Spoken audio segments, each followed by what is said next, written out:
आपसे बोला गया है कि 5 संख्याएं हैं A B C D E के बीच विभाजित किया जा रहा है 5 लोगों के बीच में। यहां बोला गया है कि आरोही क्रम मतलब ए सबसे छोटा होगा और ई सबसे बड़ा होगा। तो आप ये बताइएगा, तो समांतर श्रेणी में 5 पदों को मैं क्या मानता हूं? अगर मैं तीसरा पद ये मान लूं तो दूसरा ए माइनस डी और ए माइनस 2d, ए प्लस डी और ए प्लस 2d। बोलो यस, कर सकता हूं, क्या दिक्कत है बताओ। भाई 5 पद मानने थे, औसत हमें पता नहीं है, लेकिन हमें यह पता है औसत थर्ड संख्या ही होगी और आरोही क्रम में है, बहुत अच्छी बात है। ये तो समांतर श्रेणी में है, बहुत अच्छी बात है सर, बिल्कुल सही माना है आपने। अब एक चीज बोली गई है, ई ने ए से 40 रुपए अधिक प्राप्त किए, यानी कि ये ई ए है, ये ई है, यानी कि ए और ई का ए से जो डिफरेंस है वो 40 रुपए है। यानी कि अगर आप इसमें से a प्लस 2d में से आप a, ये माइनस है तो ये प्लस हो जाएगा क्योंकि माइनस बाहर है, तो घटाएंगे तो ये 40 के बराबर हो गया। a से a कट गया तो d की वैल्यू कितनी आ गई? 10। तो d की वैल्यू 10 निकल कर आ गई यहां से। अगर आपकी d की वैल्यू 10 आ चुकी है तो आपको सिंपली आपको समझ में आ गया होगा कि ये 720 के बराबर होना चाहिए। 720 के बराबर क्या होगा? 5a। 5a बराबर 720, क्योंकि सभी को योग है ना, सभी को विभाजित कर रहे हैं, तो a बराबर कितना आ गया? बोलो बोलो, मजा आ रहा है। 144। तो आपसे क्या पूछा गया है कि b ने कितने रुपए प्राप्त किए?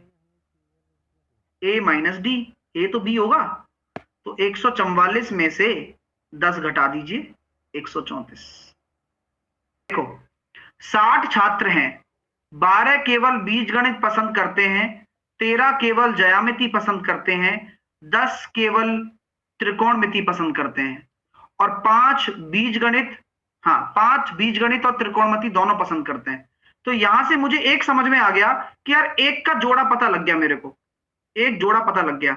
क्या यार? एक तो अलजेब्रा और त्रिकोणमिति का, यानी कि अलजेब्रा का है और ट्रिग्नोमेट्री का है।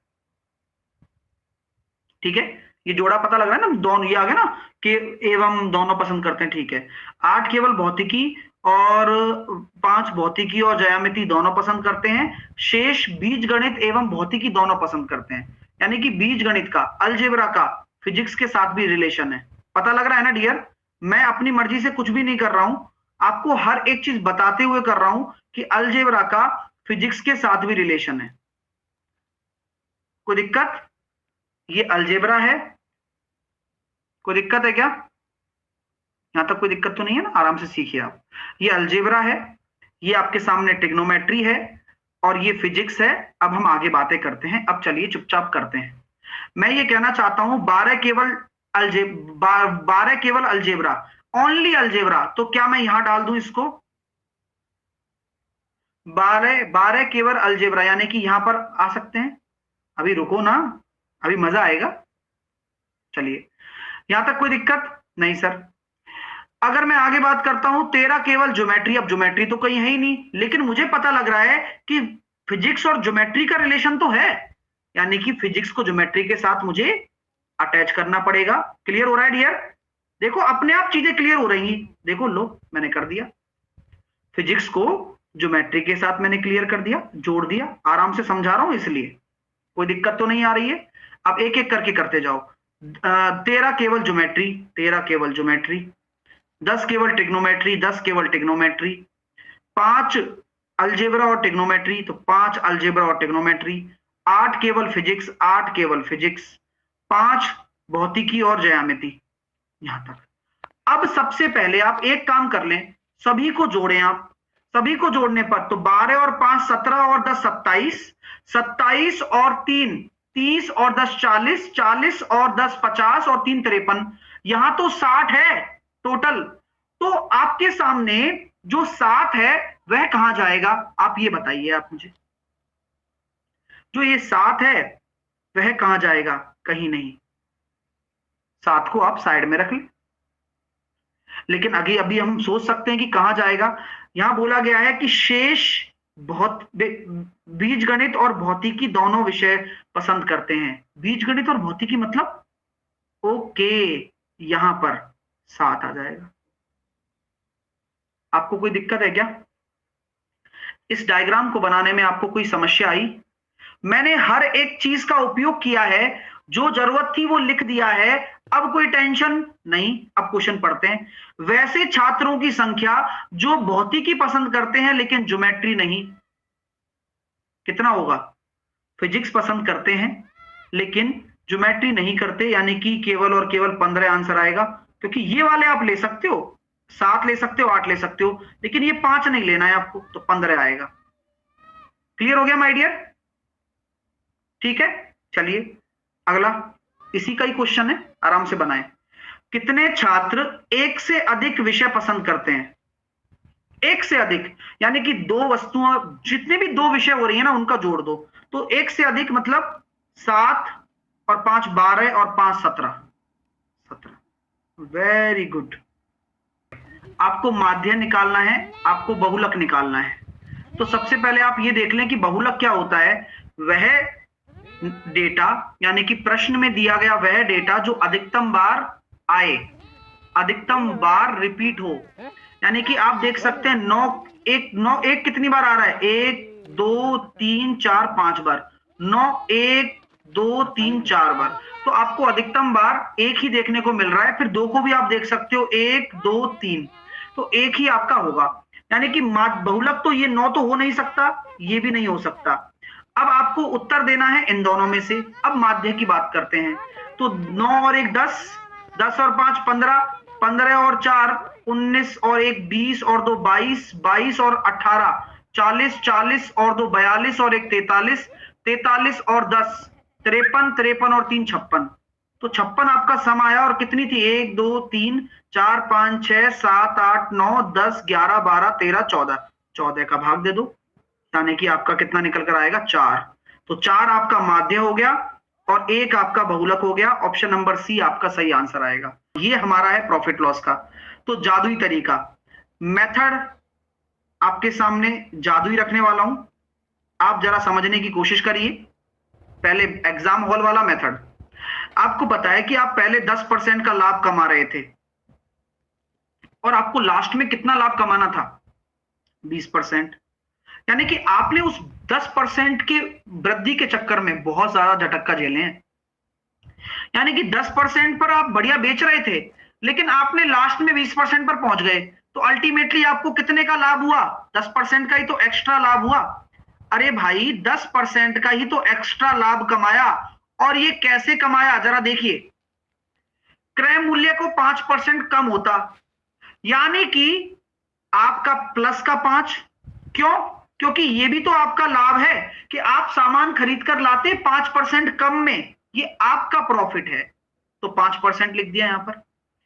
7 रुपए अधिक कीमत पर बेचता, यह भी मेरा प्रॉफिट ही है, 7 रुपया। मजा आ रहा है ना? यह भी मेरा प्रॉफिट ही है, 7 रुपया। और इसके साथ एक चीज होती है कि 20% का लाभ भी तो हुआ है। 20% किसका? 5 का, यानी कि 1।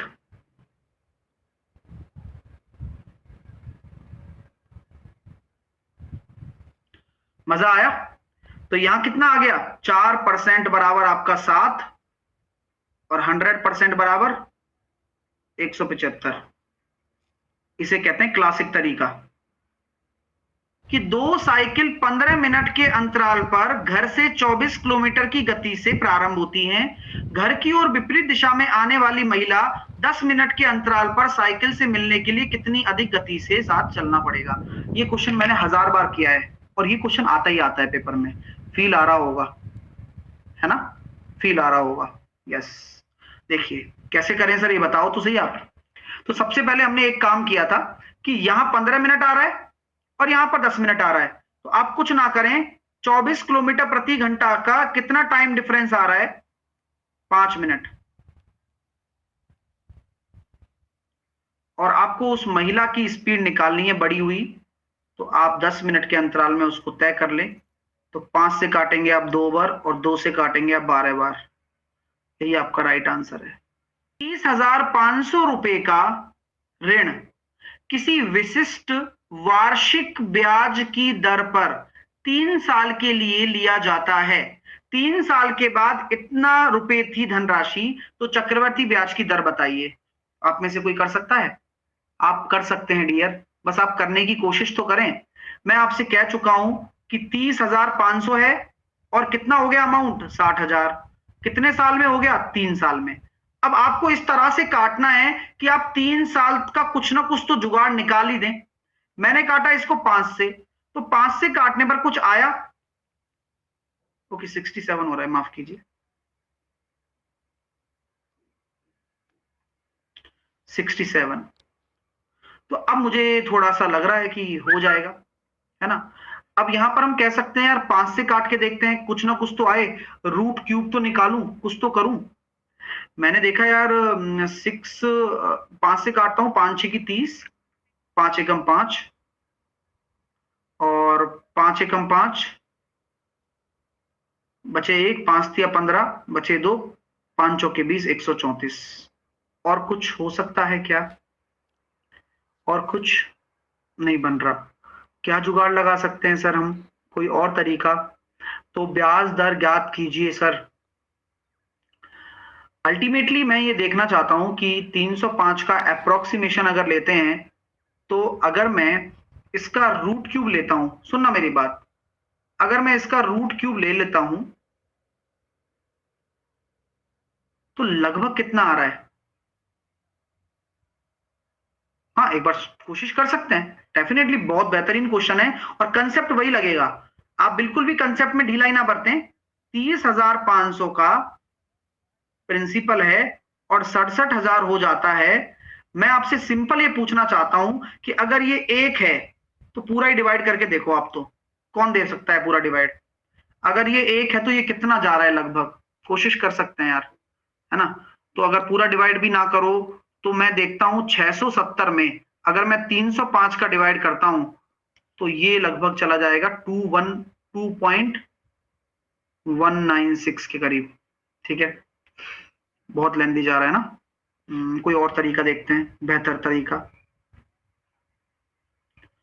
और इसका अप्रोक्स में निकालें तो कितना निकल कर आ जाएगा? लगभग रेट ऐसी निकलेगी, ध्यान रखना रेट ऐसे ही निकलेगी, आप बिल्कुल बेफिक्र रहिएगा, रेट ऐसे ही निकलेगी। हाँ अप्रोक्स ही सही तरीके से लगाना पड़ेगा जिससे कि हम इसका क्या निकाल पाए? रूट क्यूब निकाल पाए। ओके डियर, तो कोशिश करते हैं डियर।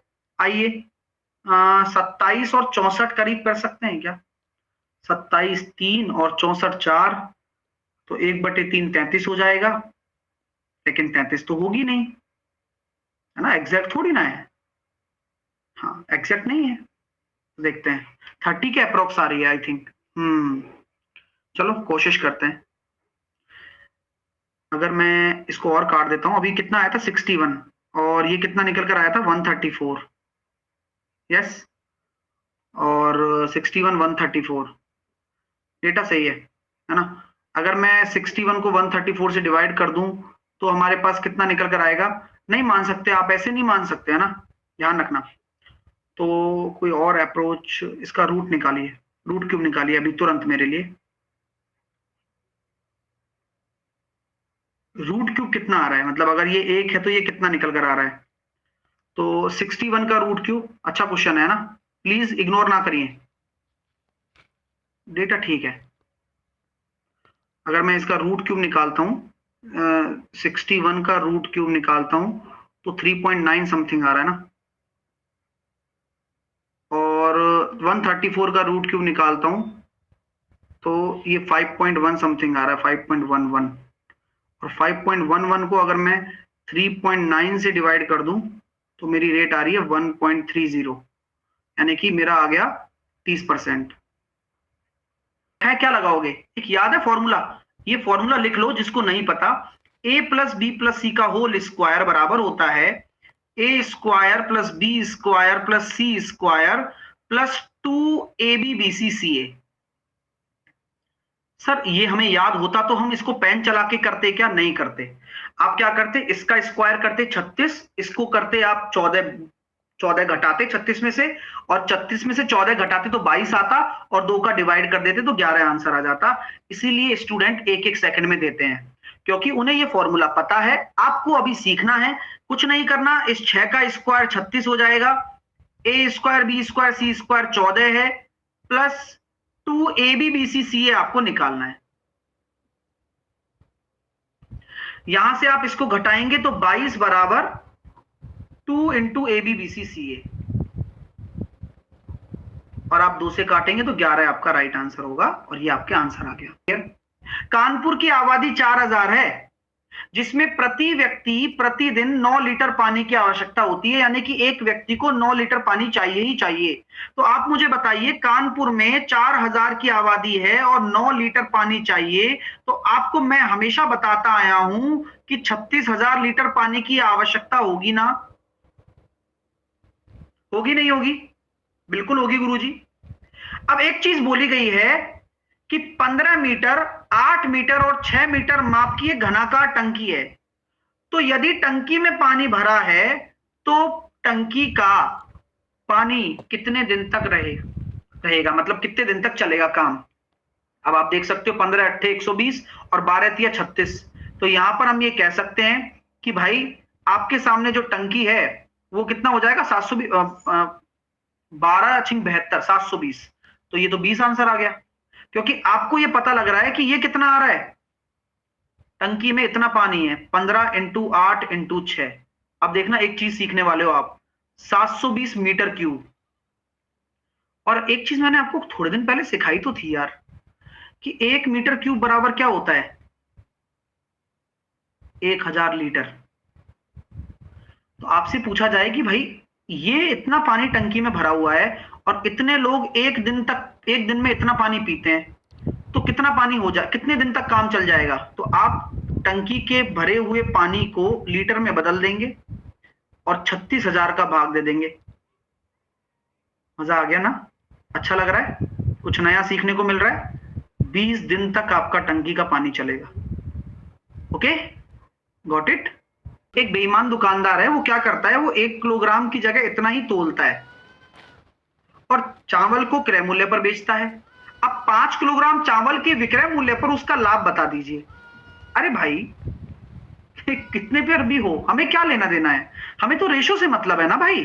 अगर मैं कहता हूं कि आप 1000 ग्राम की जगह किसी ग्राहक को क्या दे रहे हो, 850 ग्राम दे रहे हो, तो अल्टीमेटली ये आपके वेट का रेशो क्या है, आप उसको 20 से 17 ही तो दे रहे हो। ये तो वेट का रेशो है। अगर आपको प्रॉफिट या लॉस निकालना है, वह प्राइस के रेशो पे डिपेंड करता है, और मूल्य का अनुपात वजन के अनुपात का उल्टा होता है। तो कितना प्रॉफिट हो गया, 3 का, किसके सापेक्ष में, 17 के सापेक्ष में, गुणा 100। और 1/17 आपके प्रिय सर ने क्या सिखाया था, 1/17 5.88 होता है,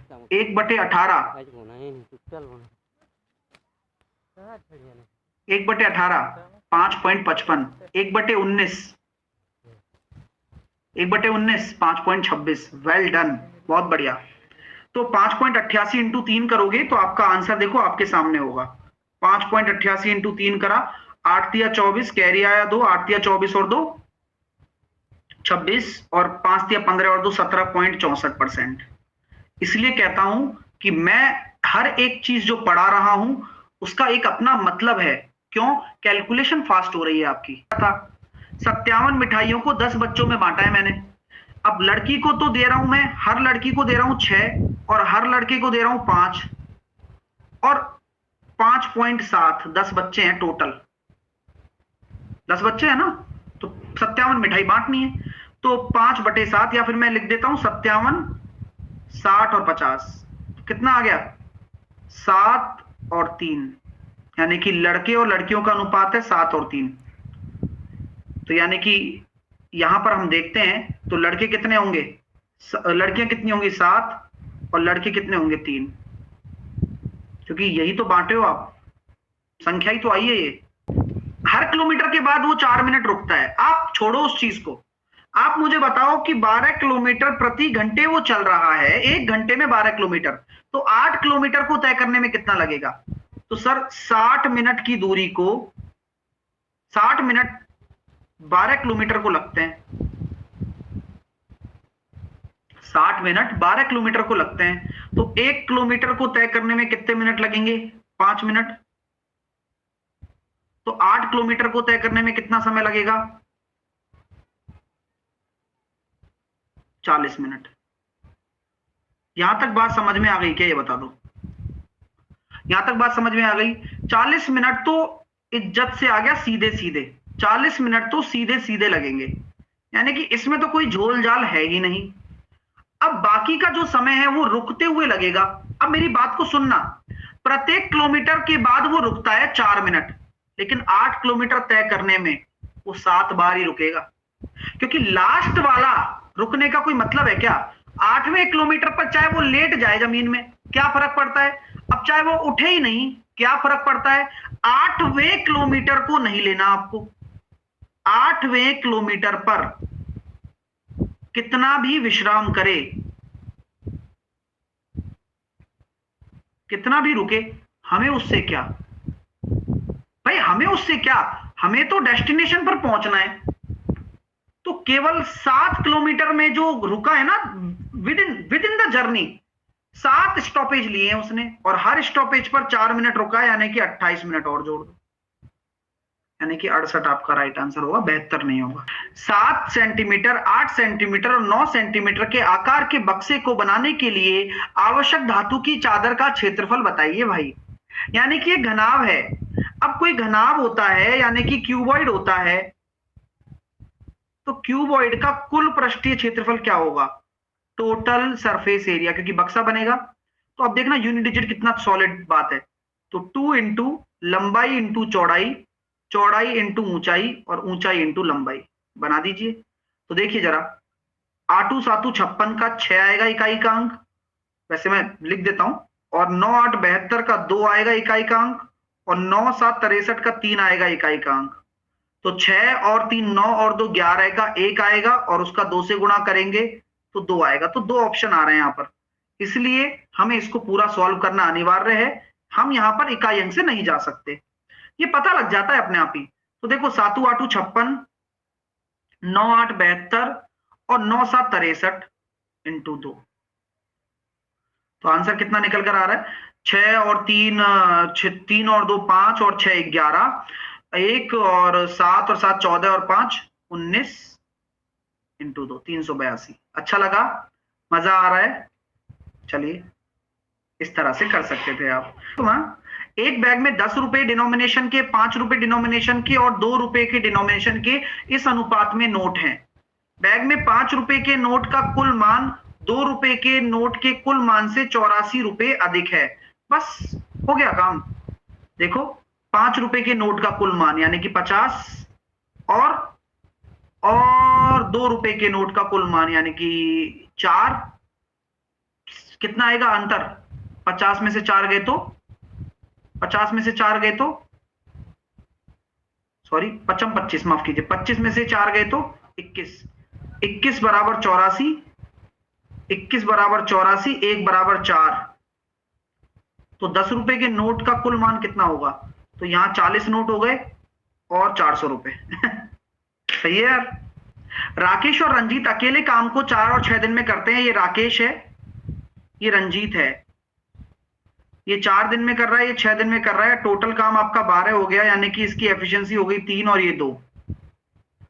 रंजीत काम शुरू करता है और 2 दिनों के बाद राकेश उससे जुड़ता है। रंजीत काम शुरू करता है और 2 दिनों के बाद राकेश उससे जुड़ता है, और शेष काम पूरा करने में उसे कितने दिन लगेंगे? तो 2 दिन तक रंजीत ने 4 काम कर लिया होगा, यानी कि 8 काम को करने के लिए राकेश उसके साथ जुड़ गया। 5 की एफिशिएंसी से 1.6 दिनों में काम हो जाएगा। शेष काम पूछा गया है इसलिए 1.6 आंसर आया। अच्छा लग रहा होगा, आप अच्छा कर रहे होंगे। एक पोल को पार करने में ट्रेन के अंतिम छोर को 53 सेकंड का समय लगता है, और ट्रेन की लंबाई 110 है। अब ट्रेन की गति 36 है, तो बताइए ट्रेन के सामने के छोर से पोल की प्रारंभिक दूरी का पता लगाएं। ये अच्छा क्वेश्चन है, बहुत अच्छा क्वेश्चन है। सबसे पहले आप मुझे बताएं, ट्रेन की 36 किलोमीटर प्रति घंटा है, इसको आप मीटर पर सेकंड में कन्वर्ट करेंगे तो क्या आएगी? तो आप कहेंगे सर 10 मीटर पर सेकंड स्पीड आ गई। क्यों सर मीटर पर सेकंड में क्यों निकाली? क्योंकि यहां सारा जो मीटर में दे रखा है हमें, ओके, इसलिए उद्देश्य की पूर्ति हो गई हमारी। अब मैं आपसे कहना चाहता हूं 53 सेकंड में कितना चल देगा बताओ? 53 सेकंड में तय की गई दूरी 530। और ट्रेन की खुद की लंबाई कितनी है? बोले 110, वो घटा दो बस, 420 आपका राइट आंसर आ जाएगा। बताओ क्या? एक समुच्चय है में 4 संख्याएं हैं, 3 सबसे छोटी संख्याओं का माध्य 9 है, 3 सबसे बड़ी संख्याओं का माध्य 11 है। तो रेंज क्या होगी? रेंज हम जानते हैं, डायरेक्टली बताइए आप इसका गुणा कर दें 3 से, आप इसका गुणा कर दें 3 से, 33 में से 27 घटा दें और वही आपकी रेंज होगी। हमेशा याद रखें, हमेशा याद रखें।